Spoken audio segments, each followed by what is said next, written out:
Bogdan Rosinski, bonjour.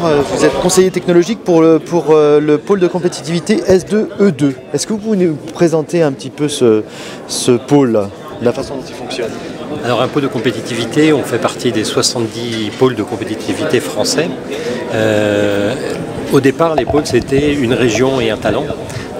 Donc nous, notre région de départ, c'est le centre et le Limousin. Et le talent, en fait, c'est l'électricité intelligente. Donc c'est la gestion de l'énergie et toute l'intelligence à travers les technologies de l'information et communication qu'on peut apporter pour la gestion d'énergie.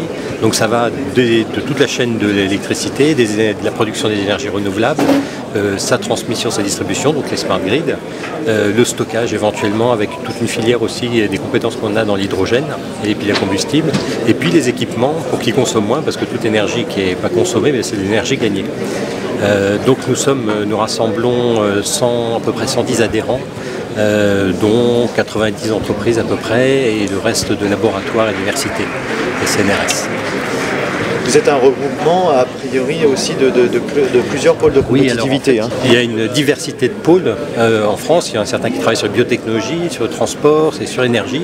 Et dans le secteur de l'énergie, alors que ce soit l'énergie électrique ou alors l'énergie par la biomasse, etc., on a à peu près 6 pôles qui travaillent ensemble, qui travaillent sur ces sujets-là.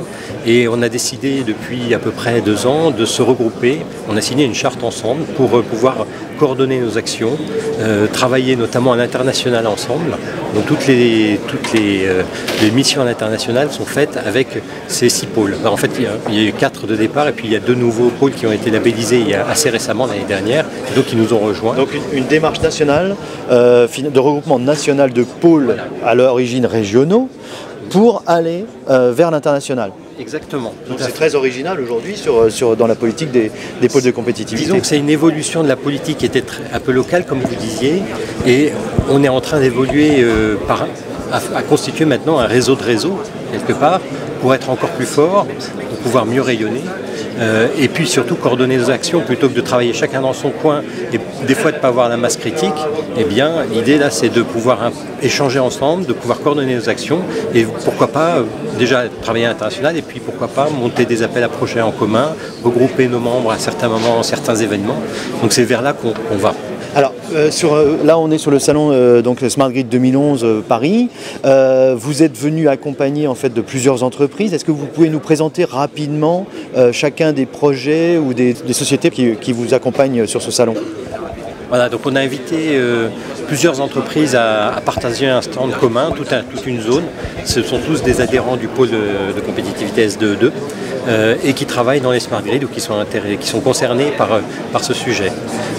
Donc alors on a une diversité entre ceux qui vont travailler plutôt sur l'équipement domestique, que ce soit du système électrique, des prises intelligentes, du metering. Alors donnez des noms en fait, n'hésitez pas. Alors, on a dans les systèmes intelligents de la maison, on a des gens connus comme Legrand ou Deltador.